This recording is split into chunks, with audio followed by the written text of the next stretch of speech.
እንዳትበላ ብትበላ ትሞታለህ የሚል ትእዛዝ አዘዘው። እንዳትበላ አሁን እዚህ ጋር እንዳትበላ ብትበላ ትሞታለህ ሲለው ምን ተገለጠ ማለት ነው? የእግዚአብሔር አዛዥነት አምላክነት፣ የሰው ደግሞ ታዛዥነት ተገለጠ ማለት ነው።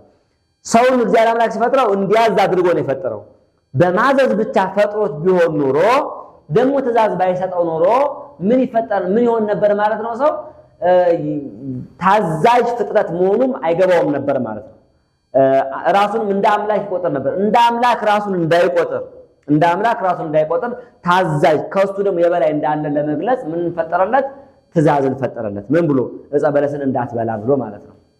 እዚህ ዕፀ በለስ በእግዚአብሔርና በሰው መካከል፣ በፈጣሪና በፍጡር መካከል፣ በገዥና በተገዥ መካከል ምልክት ሆና የተፈጠረች፣ ሰው ለእግዚአብሔር ያለውን ታማኝነት የሚገልጽባት፣ ሰው ለእግዚአብሔር ያለውን ፍቅር የሚገልጽባት ዛፍ ናት።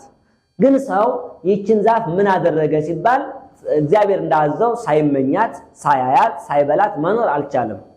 በዲያብሎስ አነሳሽነት መካሪነት ብትበላ ትኖራለህ እንጂ መንግስተ ሥላሴን ትወርሳለህ እንጂ አምላክ ትሆናለህ እንጂ አትሞትም በሚለው በዲያብሎስ ሽንገላ አማካኝነት ሰው ዕፀ በለስን በላ። ስለዚህ ዲያብሎስ መጥቶ ሲያነጋግረው አንደኛ በኦርቶዶክሳዊ አስተምሮ ሰውን ወደ ኃጢአት ምን ገፋፋው፣ ወደ ኃጢአት ምን አመጣው ሲባል ጆሮን ማባከኑ ነው። መዋል ከሌለበት ጋር ዋለ። የሰው ልጅ መዋል ማነጋገር የሌለበትን አነጋገር። እሱ ማነጋገር ያለበት ያልወደቁትን መላእክትን ነበረ። ከመላእክት ጋር ብርሃን ካላቸው ከመላእክት ጋር ነበረ፣ ከእግዚአብሔር ጋር ነበር መነጋገር የነበረበት። እርሱ ግን ከማን ጋር ሲነጋገር ተገኘ? ጆሮን ለማን አሳልፎ ሰጠ? ጨለማን ወደ ተጎናጸፈው ከክብር ወደ ጎደለው ወደ ዲያብሎስ በጆሮን አዘን ብሎ የዲያብሎስን ምክር ሰማ። ይሄ ነው የመጀመሪያው ሰው ወደ ኃጢአት እንዲሄድ ያደረገው ምንድነው? ጆሮውን አሳልፎ መስማት የሌለበትን ለመስማት ለዲያብሎስ ጆሮን ክፍት ማድረጉ ነው። እና ዛሬም ሰው ኃጢአት የሚሰራ በምን ምክንያት ነው ማለት ነው? መስማት የሌለባቸውን ነገሮች በመስማት ማለት ነው። መስማት ያለበት ሰው ወንጌልን ነው። መስማት ያለበት ሰው ካህንን ነው እንጂ ሌላ ዓለማዊ ነገር መስማት የለበትም። እና ያንን ሲሰማ እምነቱን ሸረሸረበት፣ በእግዚአብሔር ያለውን እምነት ሸረሸረበትና ስለዚህ ዲያብሎስን አመነ። ዕፀ በለስን ብትበላ የሰማይ ንጉሥ ትሆናለህ የሚለውን የዲያብሎስን ምክር ሲሰማ የሰው ልጅ ሲሰማ ማንን አመነ? ዲያብሎስን አመነ። ያ ማለት በተቃራኒው እግዚአብሔርን ተጠራጠረ ማለት ነው። በእግዚአብሔር ላይ ያለውን እምነት አነሳ ወይም እግዚአብሔርን ተጠራጠረ። ስለዚህ የመጀመሪያው አሁን በሌሎች አካባቢዎች በሌሎች አካላት የመጀመሪያው ኃጢአት አለመታዘዝ ይላሉ። ግን የመጀመሪያው ኃጢአት በኦርቶዶክሳዊ አስተምሮ አለማመን ነው። እግዚአብሔርን አለማመን። እግዚአብሔርን ቢያምነው ኖሮ ዲያብሎስን አያምንም። ዲያብሎስን ካላመነ ደግሞ ዕፀ በለስን ብላ የሚለውን ምክር አይሰማም ነበረ። ግን እግዚአብሔርን ባለማመኑና በተቃራኒው ዲያብሎስን በማመኑ ምክንያት አትብላ የተባለውን ዕፀ በለስ በላ። ሲበላ እንግዲህ አለማመን አለመታዘዝን ወለደች ማለት ነው። አለመታዘዝን አመጣች ማለት ነው። አለመታዘዝ ደግሞ ሞትን አመጣችበት። የሰው ልጅ ላይ ሞትን አመጣችበት። ስለዚህ ዕፀ በለስ አሁን በዋናነት ማየት ያለብን ዕፀ በለስ መርዛማ ዛፍም ሆና ዕፀ በለስ ሰውን የገደለችው ሳይሆን ምንድነው ሰውን የገደለው ስንል እግዚአብሔርን አለማመኑና ዕፀ በለስን የበላበት ዓላማ ነው። አሁን ዕፀ በለስን የበላበት ዓላማ ርቦት አይደለም። አዳም ርቦት አልበላም። ጠምቶት አይደለም። ርቦት አይደለም። የሚበላው አጥቶ አይደለም ዕፀ በለስን የበላው። ዓላማው ምንድነው ስንል የበላበት ዓላማ ለመጥገብ ሳይሆን የበላበት ዓላማ የሰማይ ንጉሥ ለመሆን ነው። አምላክ ለመሆን ነው። ፈጣሪ ለመሆን ነው። የፈጠረው እግዚአብሔርን መንግስት ለመቀማት ነው ዓላማው ነው ማለት። ስለዚህ አዳምና ሔዋን ዕፀ በለስን ሲቆርጡ ፍሬዋን ይዘው ሲቆርጡ መንግስተ ሥላሴን እንደቆረጡ ነው የሚያስቡት። እየቆረጡት ነበር ማለት ነው። በለስን ሔዋን ወደ አፏ አስገብታ አዳም ወደ አፏ አስገብቶ ሲያደቋት መንግስተ ሥላሴን እያደቀቁ ነበር ማለት ነው። መንግስተ ሥላሴን ነው እየፈረከሱ መንግስተ እግዚአብሔርን እያፈረሱ ነበር ማለት ነው። ዓላማው ያን የገደላቸው ኃጢአት የሰሩበት ዓላማ ስልጣንን ፍለጋ የእግዚአብሔርን መንግስት መፈለግ ስለሆነ ማለት ነው። እና ከዚህ የተነሳ ሰው ምን ሆነ? ካለማመኑ የተነሳ ዕፀ በለስን ከመብላቱ የተነሳ በመንግስተ ሥላሴ ላይ ከመነሳቱ የተነሳ የነበር ሌላውን ሲመኝ እግዚአብሔርነትን ሲመኝ ያልተሰጠውን ሲመኝ የነበረውን ማጣ ማለት ነው። ስለዚህ ልጅነትን አጣ፣ ባሪያ ሆነ። የዲያብሎስ ባሪያ ሆነ። ዕፀ በለስን በመብላቱ ባለማመኑ የዲያብሎስ ባሪያ ሆነ። ከገነት ተባረረ። የሞት ሞት ተፈረደበት። ትሞታለህ ነበር የተባለ ዕፀ በለስን ብትበላ ትሞታለህ ተብሎ ነበረ። ስለዚህ በመጀመሪያ ከእግዚአብሔር የመለየትን ሞት ሞተ። ከዛ ነፍስና የህሊና ሞትን ሞተ። ከዛ ነፍስና ስጋው ተለያይተው የስጋ ሞትን ሞተ። ስጋው ወደ መቃብር የሚወርድ ወደ አፈርነት ወደ መሬትነት የሚወርድ ነፍሱ ደግሞ ወደ ሲኦል የምትወርድ ሆኑ። ስለዚህ ሞት ተፈረደበት። ስደት ተፈረደበት። ከገነት ወደ ምድር ከምድር ወደ ገሃነም የሚወርድ ሆነ የሰው ልጅ። ሰላም አጣ። ሌላው ይቅርና እንኳን የእግዚአብሔር ድምጽ የአራዊት ድምጽ ሰላም ይሰጡት ነበረ ለሰው ልጆች ማለት ነው። ለሰው ልጅ የአራዊት ድምጽ ራሱ የሰላሙ ምንጭ ነበረ። የአራዊትን ድምጽ ሲሰማ ያፈራም ነበረ። ከበደል በኋላ ግን እንኳን የአራዊት ድምጽ ይቅርና የእግዚአብሔር ድምጽ ራሱ አስፈራው። ከበደለ በኋላ አዳም የት ነው ያለኸው ብሎ እግዚአብሔር ሲያነጋግረው አዳም የእግዚአብሔር ድምጽን ሰምቶ ፈርቶ መሸሽን መደበቅን ነው የፈለገ። ስለዚህ ሰላም አጣ ማለት ነው። ተቅበዝባዥ ሆነ ማለት ነው። ጸጋው ተገፈፈ፣ ልጅነትን አጣ እና በመጀመሪያ ሰውን እግዚአብሔር አምላክ ሲፈጥረው በምድር የፈጠረው ማዕከላዊ ፍጥረት አድርጎ ነው የፈጠረው። በገነት በአምልኮ ጸንቶ ለእግዚአብሔር ታምኖ 1000 ዓመት ቢኖር ባህሪው ታድሶ ዕፀ ሕይወትን ተመግቦ መንግስተ ሰማያት ለመግባት ለመታደስ የሚያድግ ባህሪ የሚታደስ ባህሪ ተሰጥቶት ነበር የተፈጠረው።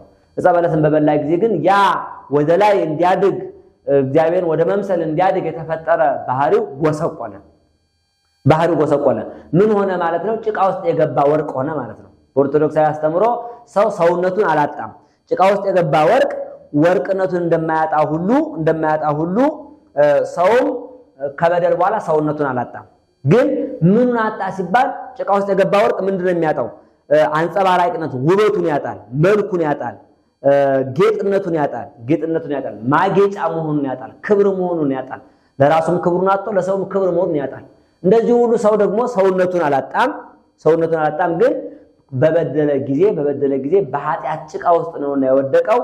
እግዚአብሔር የሚመስል መልኩን፣ አንጸባራቂነቱን፣ ብርሃኑን፣ ውብነቱን፣ ግርማ ሞገሱን፣ ጸጋውን የተገፈፈ ያጣ ማለት። ስለዚህ ሰው ምን ሆነ? የሞት ሞት ተፈረደበት፣ ሰላም አጣ፣ ጸጋው ተገፈፈ፣ ተሰደደ፣ ባህሪው ጎሰቆለ፣ ወደዚህ ምድር ተላከ። አራዊቱ እንስሳቱ ሁሉ ከጌታቸው ከእግዚአብሔር ጋር የተጣላ ስለነበር እነሱም ተጣሉት፣ መላእክት ሸሹት። ፍጥረታት በአጠቃላይ ምድር እሾህ የምታበቅልበት ሆነ፣ የተረገመ ሆነ።